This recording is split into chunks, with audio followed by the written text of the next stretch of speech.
Riley and I are back working on Riley's car. We took probably longer off over Christmas than we should have, but that's okay.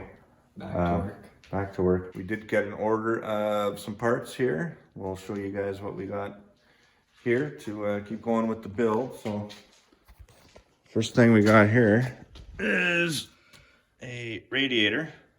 It's a cross flow style rad, which means the inlet and outlet are on one side of the rad, which is going to be ideal because of the water pump, rather than having a hose run forward and across the core support over here. Both the upper and lower rad hose are going to go here, so that'll make that nice. And also order my Proform fan, which is basically a direct copy. This is my rad and fan out of my car. It's a direct copy of the Flexolite fan. The fan style is a little bit different, but it was about, I don't know, 60 or 80 bucks cheaper than the Flexolite fan. So we picked that one up. Kind of covers our cooling system. And what else did we get, Riley? Why don't you move that rad out of the way?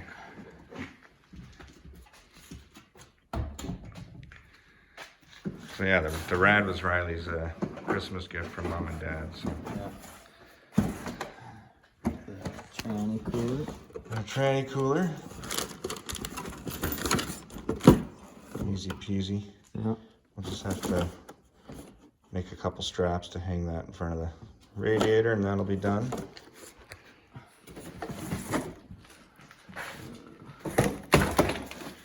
We got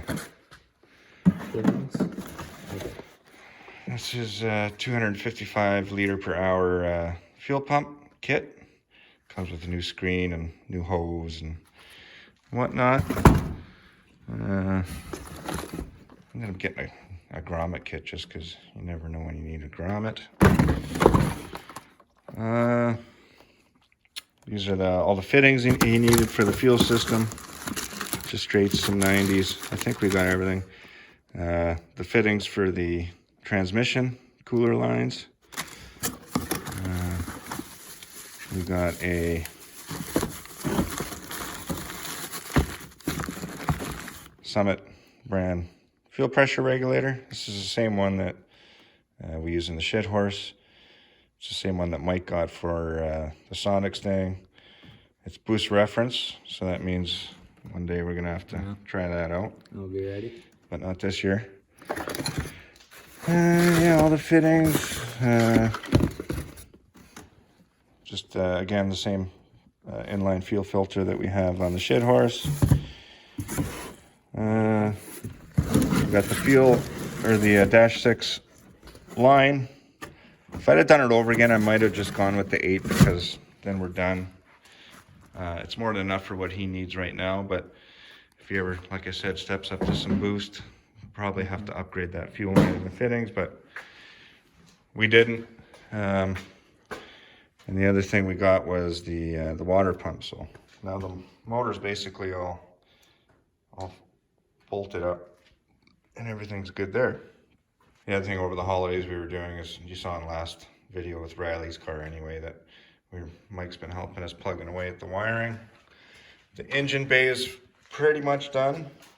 We have to run a few more wires to the PCM because we switched from the drive-by wire to the drive-by cable throttle body, so we'll have to pin those into the PCM. But for the most part, everything's shortened, lengthened, what it needed to be, and that's good. Fuel rails, brackets. Yeah, we got the fuel rails are figured out. We still need to tighten that down. I think we're gonna give those a paint job because they're a little chipped up. And the other thing we got here was, the other thing we got here for Riley's steering shaft, the factory steering shaft didn't clear the headers. So what we ended up going with here is, well, here's the factory rag joint, and here's the factory steering shaft. I just sandblasted, made it look good. What we ended up doing was I just cut the end of the steering shaft off of there. And we got this Borgeson splined on one end to go onto the rack. And this is just the weld on end for a 3/4 inch shaft. So we just measured that, put that in the car, and we're gonna weld that on probably, if not tonight, we'll do that tomorrow.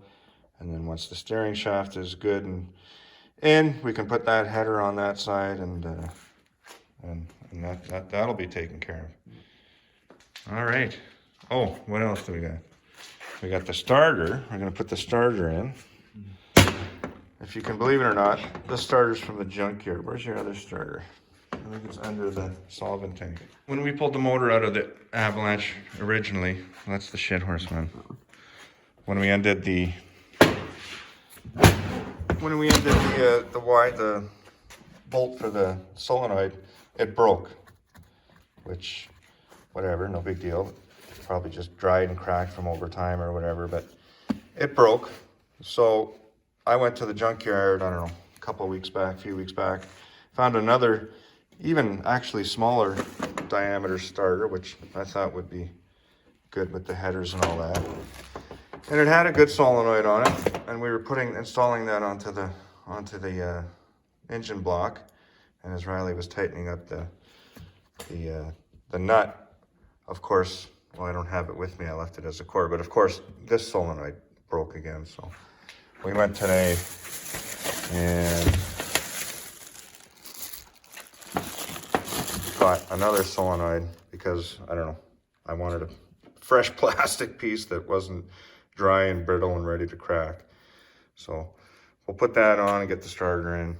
And yeah, we got the steering shaft figured out. And as far as for putting, we have to figure out the tranny cooler mounting, which is gonna be just a couple straps running up and down here.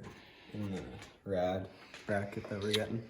Oh yeah, so obviously this Riley's rad it's got a lot wider core, so the factory hold downs aren't gonna work. And again, like I was saying, this is out of my car. Basically, this is the hold down that I use out of my car. And it looks a lot better than the factory brackets. And yeah, I don't know. That's about it works better, and B, it looks better. So we got one of these coming from the Southern Outlaw Shop. They make sheet metal wings and whatnots for Fox bodies. So yeah, so we're gonna get to work and we'll check back in. All right, so here's the Walbro 255 fuel pump that Riley got. So we took out this factory. I'm not even sure. It was a Walbro too. It was actually a Walbro, yeah. I'm not sure what size it is. It's definitely a little bit sideways here. It's definitely a little bit shorter than the new fuel pump, but same diameter. So we soldered that on, and so this fuel sending unit is ready to drop back in. And what do we do there? I sandblasted the retaining ring on it. This came with a new gasket. So we're gonna slam that in its new home. He's just he's running the fuel line. Can you be quiet over there? Hey. Anyways, So Mike's here now. Mike ventured out. There's like huge snowstorm going on outside. But Mike came to death ride. Mike came to hang out. Anyway, so we got the new starter solenoid on the starter. It's on and hooked up. We got the fuel rails all figured out. Those are all tightened down now. We gave him one quick coat of paint, but Riley's not happy with it. He's gonna give him another coat of paint tomorrow. Mm-hmm. Now we just propped the gas tank back up in place. And we're gonna run the fuel line from the tank all the way. Fuel filter. So we got the lines right now already above there, down the subframe. And I think I'm gonna put a filter right around here where the stock one would have been. Somewhere around here. And then just run it along the floor to the front. That should be good. You got enough room for the return line. It's going to run beside it. Right? But we have to run, there'll be another line running back beside it. Yeah. So yeah, we're just figuring that out now. I've never worked with PTFE hose. It's pretty hand mandible. Rubber hose can be a pain in the ass sometimes. Anyway, we're gonna keep plugging away. We kind of stopped, took a break from the fuel line routing, moved on to wiring while we have Mike's help and support available if need be. He actually brought this old harness over for us. He had his inventory, and we're stripping a few pin ends off of it so we can run to the, like I mentioned earlier, to the TPS and the idle air control valve. And we'll plug that into the harness and run into the ECM, and then most, if not all, of the underhood wiring is done. Well, except for to integrate it into the factory chassis harness. All right, what are we doing here, man? Just pinning some wires to the computer for the throttle body, switching from drive-by wire to drive-by cable. Anyway, that's pretty easy. Just find this corresponding spot. Find the number. And push it in. Yep. All right, so it's the next day here. So the plan today is to, we're gonna take a run to Rob's here, get the steering shaft welded up. So we get that in the car.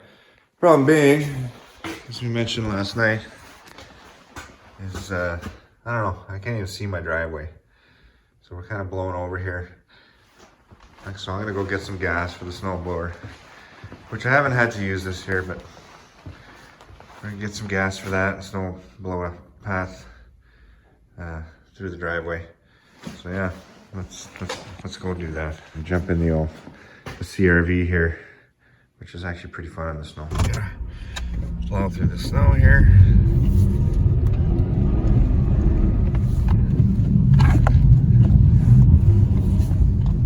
This thing's all-wheel drive, so it's pretty badass. This road isn't even that bad. Almost there. You can see here it's pretty much like whiteout conditions.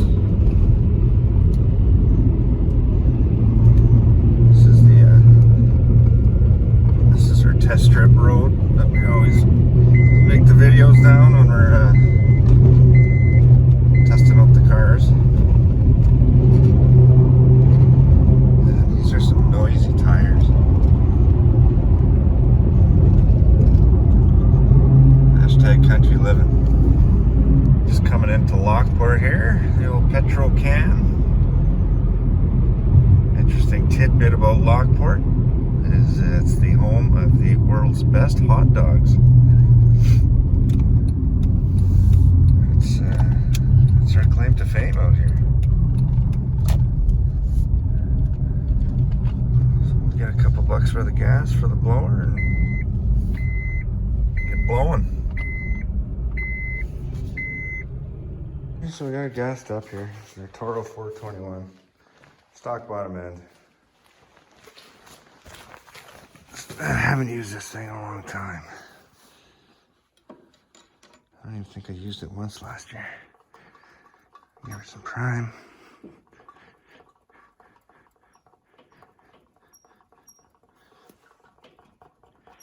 Not hearing anything.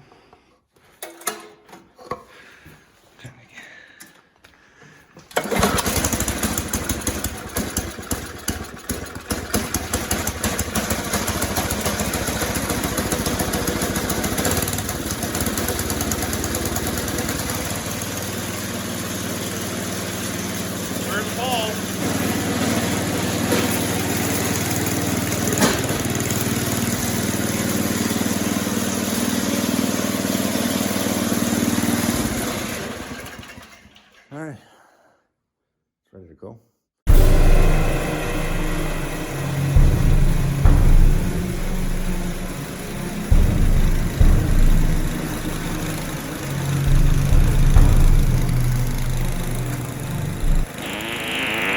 One more stop here before we get going to Rob's. This is the Earl Grey landfill. I'm gonna drop off some garbage behind us. This landfill has some of the strictest rules of any landfill I've ever been to. They basically almost like go through your garbage. It's ridiculous. But that's what it is. Absolutely no scavenging.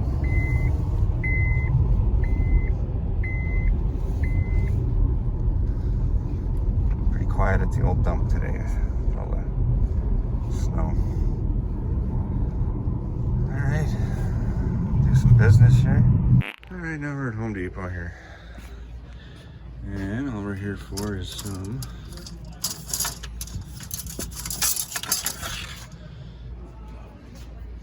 flat bar for Riley's transmission cooler, so we'll go with 1/8 by 3/4. I think it'll be, geez, $14. It's ridiculous. All right, now we're going to Rob's. What are you doing, Rob? Back to me? Right here, Rob's got his diversion 180. All set up here. Uncle Rob. Thanks, Uncle Rob. No problem. Ugh. Rob the Snake Roberts. Can you hold it and film at the same time? I think so. I mean, never mind. I can do My it eye myself. out. I can do it. I'll just hold it there. No, I'm just. Yeah, is it clocked, or you make sure it's the way you want it? Yeah, I'm just trying to align get the timing somewhat close. Never thought if I just put a little pressure on it, then it'll stay. Looks good. Yeah. Oh, Gotta turn it on. I don't need to have my helmet. Oh, I'll get it. I'm like all ready to go. I got my gloves on. I got Canadian Air Force issue. Canadian helmet. Want me to hold it? No.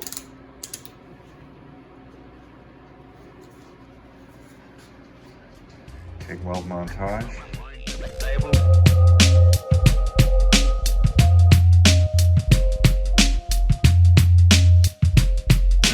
Does it look good?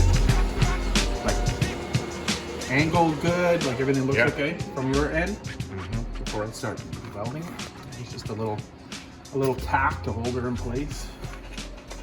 I haven't TIG welded for a while. It might be painfully obvious once I start welding, No, times. but I haven't welded in a while. It sucks. I haven't had any fabrication to do.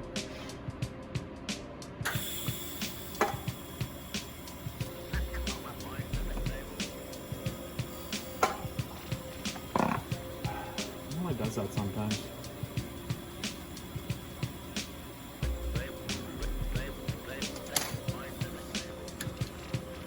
Maybe it's on a good ground down there. Sometimes it's like it's not connected.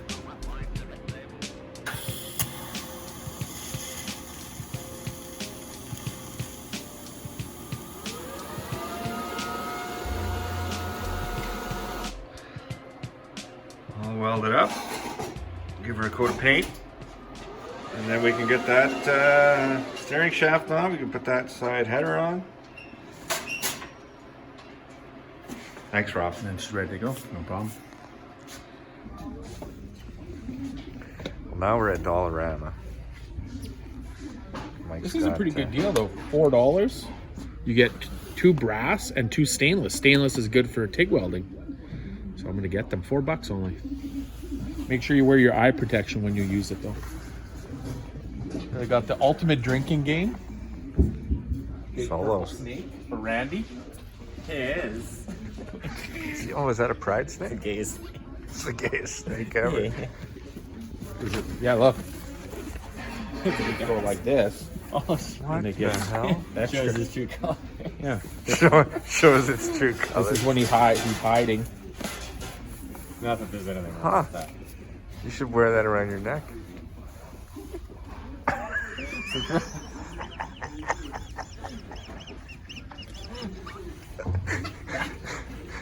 Oh fuck.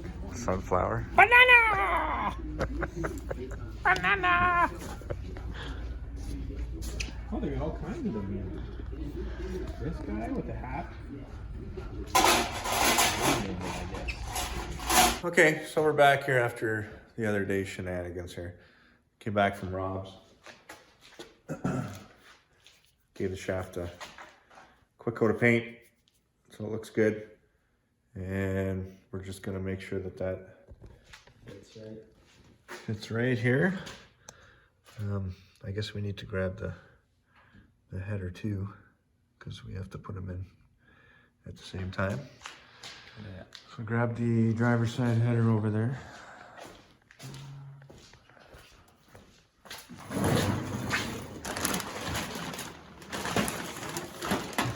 All right, so it's in place. And it's very important that that little set screw lines up with the corresponding groove on the rack and pinion. That's what locks it into position. So that's lots of clearance around the headers now. If I can wedge my phone in there. Looks good. So we're gonna Loctite that set screw in there, and the steering is done. All right, so the steering's done. So the next thing we're gonna do is mount this transmission cooler. It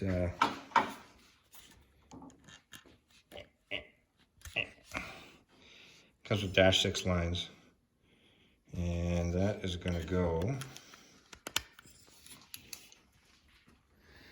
We're gonna mount that. Let me turn you guys around. We're gonna mount that in front of the rad, somewhere about there. And to do that, we're gonna, using that aluminum strapping, we're just gonna go mount from down here behind the rad cradle and to up here, just in front of the rad, and this 3/4 by 1/8 aluminum that we got for Home Depot. $14. You owe me. So we're gonna take some measurements and we'll cut a couple pieces, drill a couple holes, and that'll be done. Sounds good. We got enough? Yeah. Hold on. Okay.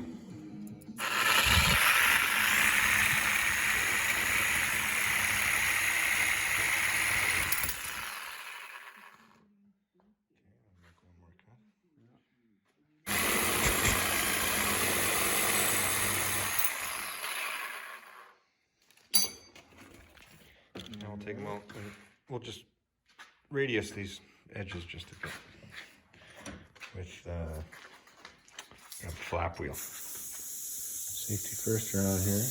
Always. Whoa. Alright, we'll do the next one. See you then. Alright, so we kind of got it roughly where we want it here. We look from the front. Get a little bit at the top. Not much in the middle, but decent amount at the bottom. Plus it's somewhat centered where the rad will be pulling air across it, so we'll get that side mounted and then we'll put the other strap on. Got that in and tight. Sit just in front of the rad. Nice and sturdy. Looks good. The only problem we ran into, kind of, if you lift the rad out,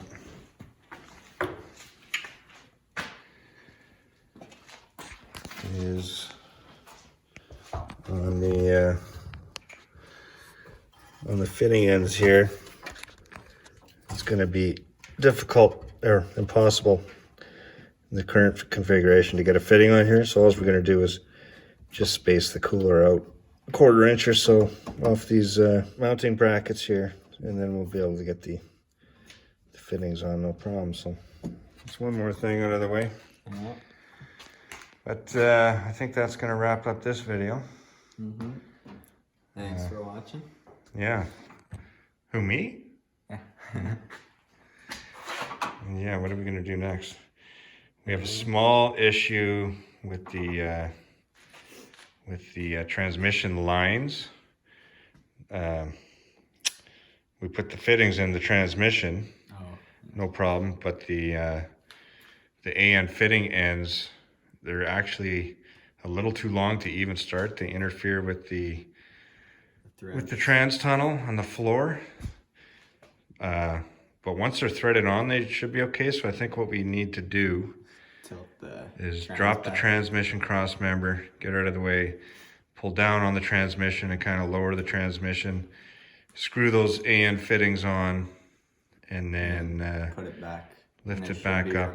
And as long as we have 1/2 inch clearance from the floor, I don't think the drivetrain's going to move around much more than that, being solid motor mounts and whatnot. So anyway, thanks for watching. 30,000 subscribers. That's awesome. Big milestone.